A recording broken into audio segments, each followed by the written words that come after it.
Welcome to Deployment Diaries, the podcast where we delve into the personal stories of military pet owners and their incredible bond they share with their furry companions. I'm your host, Kylee, and today we have a Dogs on Deployment first to share with you. Two crewmates trusted their dogs to the exact same border at the exact same time. We're thrilled to have those service members here with us today to share their unique story. Welcome, Ren and Lauren, and thank you so much for joining me. Thank you. Yeah, thank you for having us. Well, very excited to have you guys here today, and we will get into your boarding story with our DoD Boarder. But first, would you mind just telling us a little bit about yourself and your military background? Ren, do you want to go first? Yeah. My name's Ren Hester, and this is my dog, Daisy. Hi, Say Daisy. hello. Yeah, I've been in the Navy where I'm coming up on 2 years now. I graduated from the Merchant Marine Academy, and I'm in flight school now, in primary training, learning to fly a T6 right now. So I am very similar, basically same spot as Ren. I'm in primary flying the T6. I happen to have gone back out on the detachment that I was on a few weeks ago. I went to the Naval Academy. I'm from Maryland. Yeah, so just out here and doing hopefully a lot more flying for just this week. Yeah. Awesome. Well, you both mentioned that you're currently in flight school. Our co-founder, Elisa Johnson, also was a retired fighter pilot captain, and her love for her dog JD is what got us started with Dogs on Deployment. Ren and Lauren, have you guys faced any unique challenges, be it personal or professional, being women aviators? Yeah, it's definitely just like there's less of us, so we don't have very female IPs, and just with that, it's just it's a bit interesting, like a dynamic that's interesting, but at the same time, it's definitely excited. And the women that we have here, like between Ren and I have a roommate right now. I had a few more women than usual in my initial class. It's just like great to have that tight knit group that we have. I'm sure any other female aviator would say the same thing. That's great. And I'm sure having dogs with you guys probably plays a really big factor into having that companion as well. Can you describe to me your relationship with your dog? We'll go ahead and start with you, Lauren, and then Ren, if you can explain us your relationship with Daisy. Yeah, so my dog Miranda, she's not here, but my roommate is taking care of her. I adopted her. She was already an adult dog, so she was 5, so she's about 6 now, a year ago, and it was kind of a big undertaking. But so I knew that even if I, someday deploy, training is a little easier for now, but I didn't know about the program initially. So I knew that my parents like could possibly watch her if I was gone for a long time, but I was really nervous just getting a dog in the first place. But just like learning about this program, like, oh wait, this is totally doable. Like having a roommate helps, and having people that I know close by helps a lot too. Yeah, and Miranda's like just my best friend. Well, Ren, I see you have Daisy with us. Can you tell us a little bit about Daisy and your relationship with her and how you came to have her in your life? So Daisy is actually my second dog. My other dog, Grouse, is a border collie. He's a little bigger, otherwise he would also want to be in the screen. But he was my first dog. I got him when I was living in Pensacola. I absolutely love dogs. I was doing a little bit of dog sitting on the side for people in Pensacola, and I was like, man, I really wish I I had my own dog. Because being at the Merchant Marine Academy, you can't really have an animal, same as Naval Academy. So as soon as I graduated college, I was like, I really want a dog. So I drove up to Meridian, Mississippi after seeing Grouse's profile on the ASPCA website, adopted him. And as I'm driving there, I'm like, am I making a huge mistake? Oh my gosh. And he came home, and I've loved having him ever since. But in Pensacola, we lived about a mile and a half from the dog park, so he was going every day to the dog park. He had a bunch of friends there, and then when we moved to Corpus Christi, uh, there just weren't as many people that went to this dog park, and I always felt kind of bad leaving him to go in for my flights. So I kind of joke that Daisy is Grouse's dog sometimes. But it just makes me feel better because I do live alone. That Grouse has somebody and Daisy has somebody as well. Um, she's hopping down. Bye, Uh, Daisy. yeah. So it's just nice having them both. And whenever I PCS, like moving to Corpus Christi was not as scary and not as sad leaving a bunch of friends behind because I did have Grouse with me. And now that I have Daisy, I'm sure it will make our next move even more fun because we're kind of like our own little family. So it's nice having them. That's awesome. And that's very cool to hear that both Miranda, Daisy, and Grouse, they're all adopted. So that's really cool. Can you guys both speak to about what led you to going the route of adoption for your pets? So Grouse, when I got him, I kind of also joke sometimes that he's my clearance dog, because he was got through the Bissell Pet Foundation week. So he only cost me $50. But aside from that, I also just figured he is my first dog. I got Daisy from a Brittany Spaniel rescue, and I was looking at that website when I was looking for my first dog. But I was a little nervous because Brittany Spaniels can sometimes be crazy. Uh, so I don't know. I just saw Grouse's profile and fell in love with him and drove the 3.5 hours to get him at like 9 o'clock on a Friday because I just could not wait. And then Daisy, she was actually a foster first because I didn't want two dogs. Just the logistics of that can be kind of hard. Um, but Definitely a lot of work.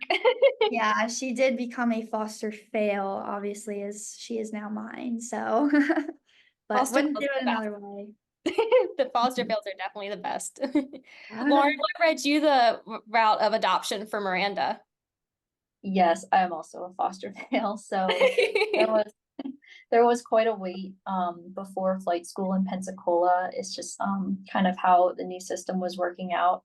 So in that wait, I was just spending time with my boyfriend, but he I started working or volunteering at the Pensacola Humane Society. And I also started like walking people's dogs on the side. And so like very similar to Ren, but at the Humane Society, it was like a really rewarding experience. And Miranda came in one day, and like all of the dogs are really sweet, but Miranda came in and she was like quieter, and she was super super affectionate. She can pull on the leash, but she still pulled like less than other dogs, and she's very like squirrel motivated. But so walking her, and she actually reminded me of a not childhood dog, but my grandparents' dog. Looked kind of similar, and it's kind of funny because my dad found that dog back when he was in flight school, 30 years ago. And so I'm like, wow, this dog looks like Simba. And he was also squirrel motivated. So I'm like, this dog looks like Simba. And she was super sweet. And it's kind of funny. My boyfriend said, like, you should bring that dog home, or like don't come back. And I'm like, well, I actually can. So because I was already volunteering there, so it made it very easy to foster the dog. And so like I brought her home basically intending to foster her because I was like nervous about getting a dog. But so I we fostered her for 2 weeks. And then we were heading out for Thanksgiving, and we're like, well, she's probably gonna get adopted, but not if we adopt her first. So yeah, I came back, adopted her, and she's just so much fun. It's like great to have something like a reason to go outside, walk your dog, a reason to like just get out there. We like Ren and I both went to outside like bar called Gary's that we would always go to with the dogs. So it's just a great like social aspect as well. Um, yeah, so that was Miranda, and she's been amazing. That's a really cool story.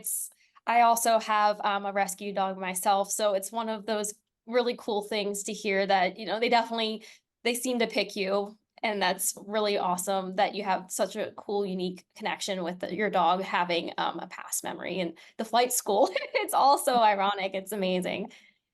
And Lauren, you mentioned earlier that you were a little bit hesitant to adopt Miranda at first because you weren't sure how that was going to work with being in the Navy.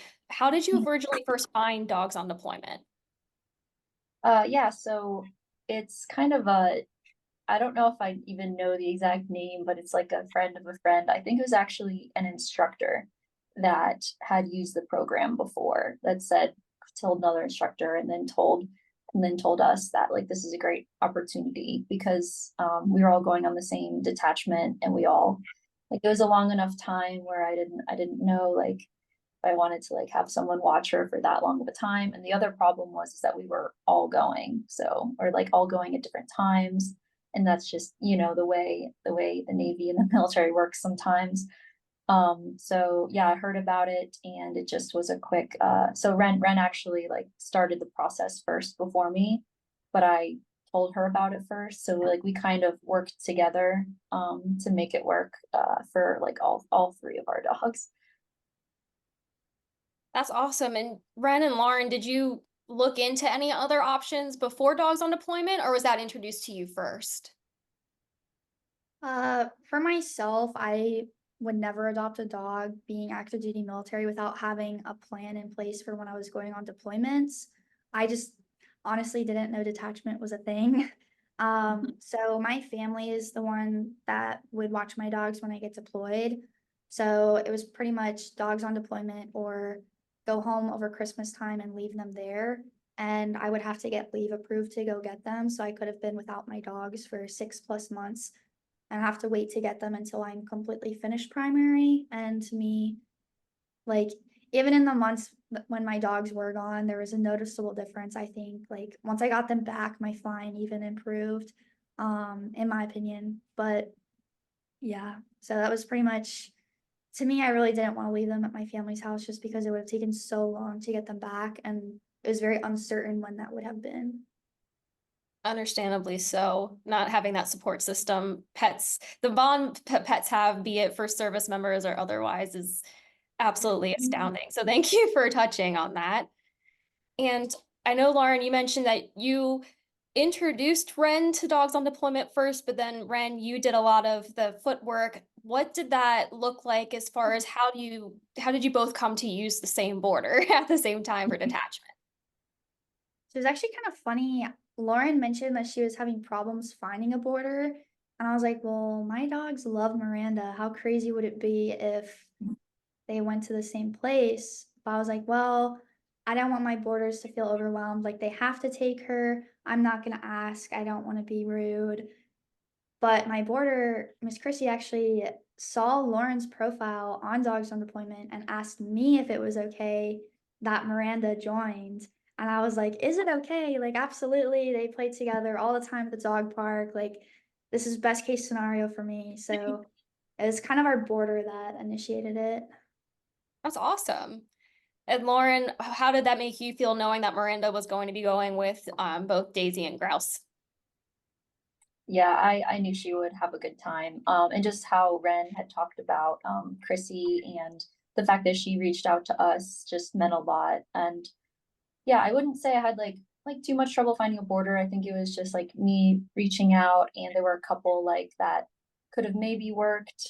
There was one actually, and this goes to like the generosity of the volunteers. She already had three dogs of her own, and I think she was watching like at that time she had happened to also like pick up another two dogs. So she was or one dog, and so she was like, okay, well, you know, 5 or 6 dogs would be a lot. So it's like, it's okay, I understand, like I'll keep looking. So it was just kind of, you know, like the dialogue back and forth, trying to find something that worked. And then it was like Chrissy was far away, but again, like they told us that they could meet us halfway, and that worked out really well, especially because Ren and I also shared that drive. So like she brought them there and then I picked them up. And yeah, Chrissy was just super sweet. You'll probably ask about it later, but like, yeah, sending us pictures and all of that. So yeah, it was like really good on Chrissy to like help to make that happen, really. Well, you mentioned that Chrissy sent pictures. How frequently were you in communication with her, and how did that impact your detachment overall?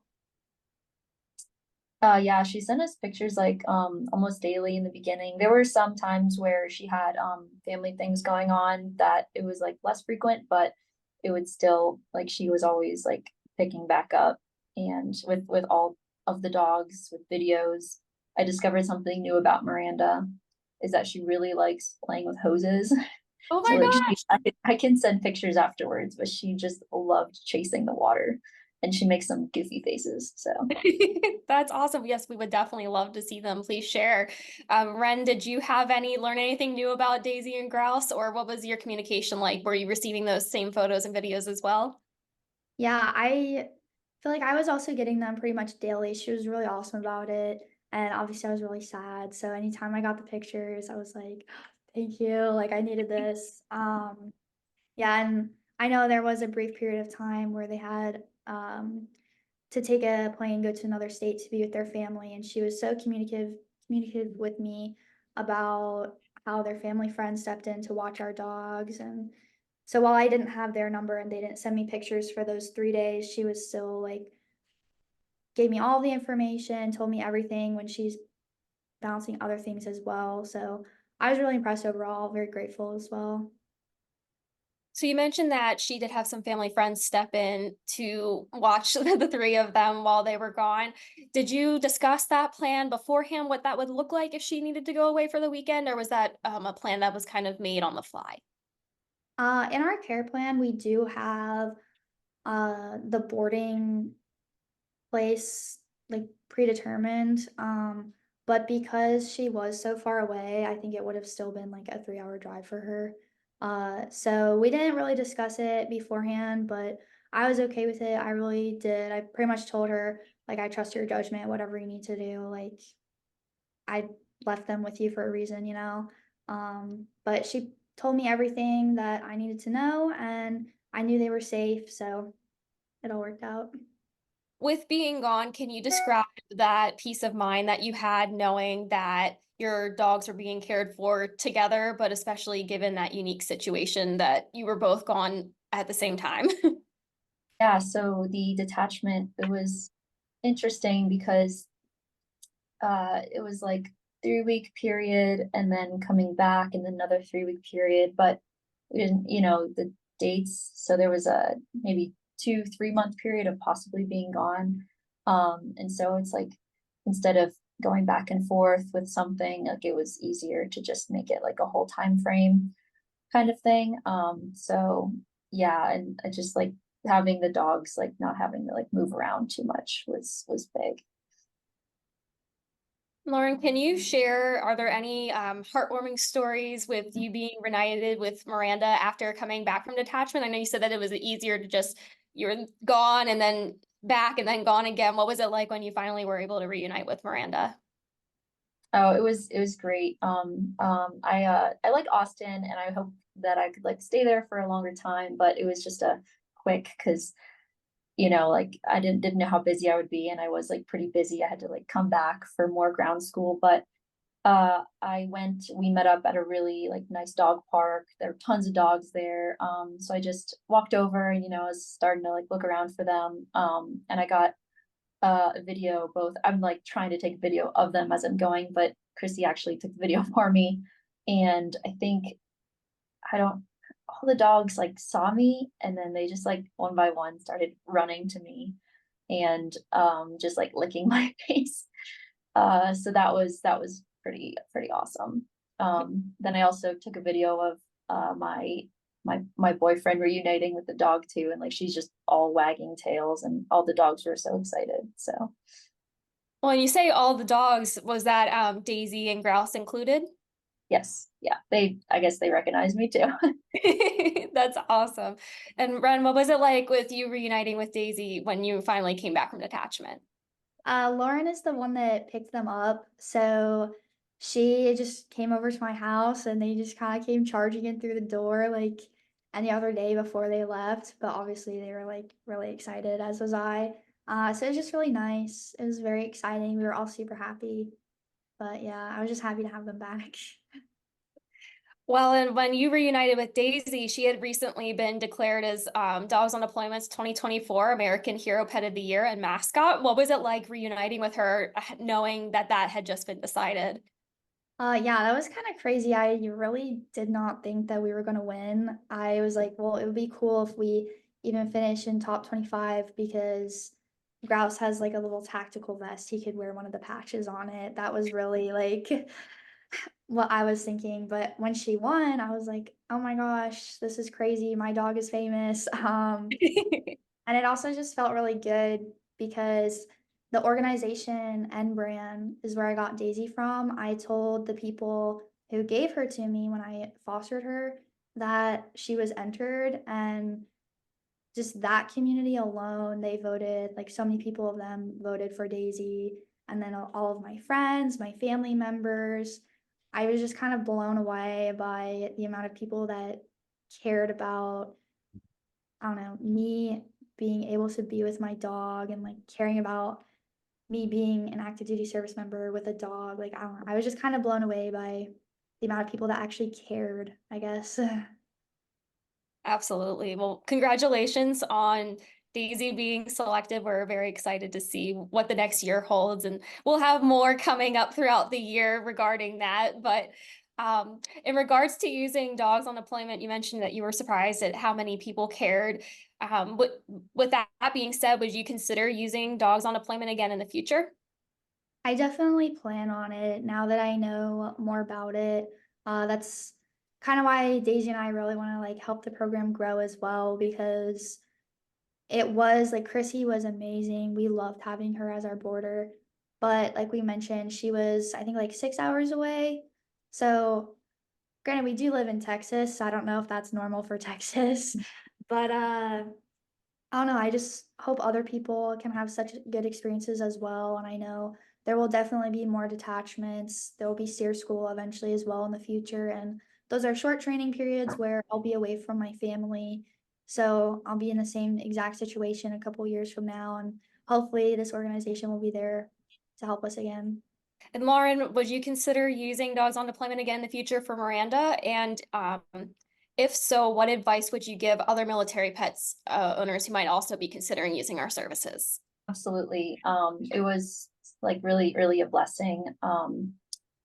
Yeah, just like having the safety and security of some of your dog to be somewhere like safe and where you can know the people, and especially if you can use the same people again. So like Chrissy said, oh, if you ever need someone else to watch her again, like 100% she would watch them.